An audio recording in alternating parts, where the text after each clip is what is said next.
Eccoci qua, allora questa puntata di Media Europa è una puntata particolare perché parleremo di economia, di prospettive del 24 e ne parleremo con un consulente finanziario che è molto conosciuto anche nella nostra regione, Michele Zanolla. Benvenuto Michele. Buongiorno. E naturalmente dobbiamo vedere i tassi della BCE perché tutti sono preoccupati, famiglie, imprese. Qual è la situazione, Michele? Allora, dopo un 2022 molto difficile perché abbiamo avuto l'inflazione addirittura a livelli del 10,6, ottobre 2022 in Europa l'inflazione era 10,6. La Banca Centrale Europea ha dovuto alzare di molto i tassi, in 15 mesi li ha portati da tassi negativi che erano meno 0,50 al 4%. Questo rialzo è stato fatto per combattere l'inflazione, però questo rialzo ha creato e sta creando grossi problemi a livello economico e soprattutto a livello di credito. Le imprese fanno fatica a finanziarsi a tassi così alti, le banche fanno fatica a erogare credito e se le imprese non si finanziano e le banche non erogano credito, la crescita, quello che viene a mancare è la crescita economica. Dopo un anno e mezzo difficile, finalmente la buona notizia è che l'inflazione è scesa, è calata molto. Allora, non ai livelli ancora voluti dalla BCE, che sono livelli attorno al 2%, però ci siamo quasi. L'inflazione core è al 3,4%, l'inflazione invece è non core, quella che tiene conto anche dell'energia e degli generi alimentari, è al 2,9, quindi molto bene, siamo passati da 10,6 di ottobre 2022 a 2,9 di dicembre 2023. Questo cosa significa? Che finalmente nel 2024 i tassi scenderanno. C'è ancora una diatriba quando, perché ad esempio la BCE tiene duro, la Lagarde dice noi i tassi la abbasseremo da maggio-giugno in poi. Ci sono invece parecchi esperti, anch'io la penso così, che siccome invece ci sono segnali di forte rallentamento dell'economia, anche perché ci sono molte elezioni, no, in giro, sono, Europa, America, anche quello inciderà.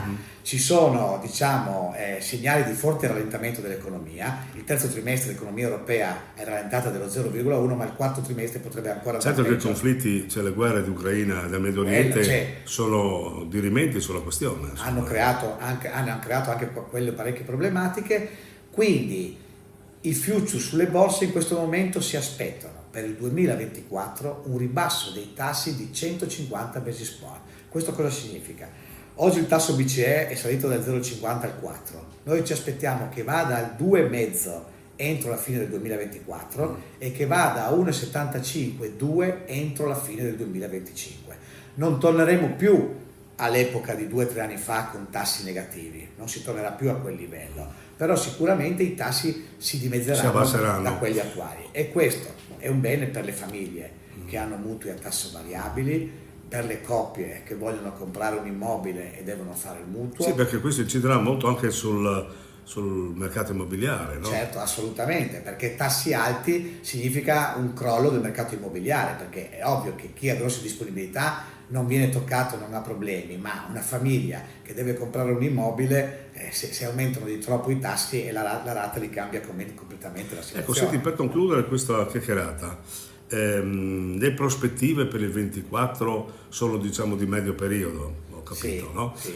Le imprese, questo è il grande incognita, le imprese cercano di essere finanziate per poter in qualche modo dare lavoro e quindi è un volano che dovrebbe partire. Ecco, secondo te il governo, la politica del governo è una politica che sta andando per il verso giusto? Cioè adesso abbiamo visto che soprattutto il soccorso delle famiglie meno abbienti, insomma quelle che...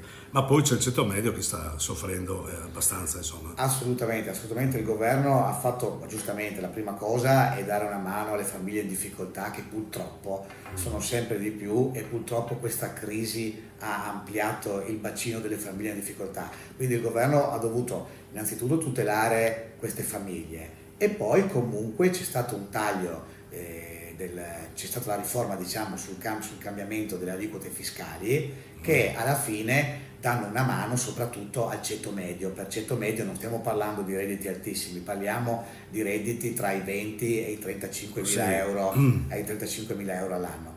Bisogna dire che la coperta è corta, parliamoci chiaro, per fortuna che l'Italia ha avuto ha avuto 200 miliardi su 750 del PNRR, l'Europa ci ha dato una grossa mano, ma resta il fatto che la coperta in Italia è corta perché abbiamo un debito pubblico di 2.860 miliardi, che incide moltissimo, anche degli interessi che si pagano sul debito, e poi durante la pandemia il patto di stabilità è venuto a meno. Adesso purtroppo, anche se con regole meno stringenti, dovremo tornare a sottostare a certe regole europee dove non si potrà più andare fuori. Insomma, l'appello è quello: non fare il passo più lungo della gamba, stare molto attenti, soprattutto alle famiglie, perché questo è il vulnus più grande. Poi ci sono due tipi di debiti, c'è il debito buono e il debito cattivo. Allora, il debito cattivo sono gli sprechi e quelli bisogna tagliarli. Il debito buono è quando si fanno debiti ma per investire. Bene, allora grazie Michele Zanola per questa consulenza. Naturalmente io spero di tornarti a vedere per fare un'altra chiacchierata, approfondire altri argomenti che sono sempre utili per la nostra utenza. Grazie Enzo, molto buongiorno bene. a tutti. Mandi.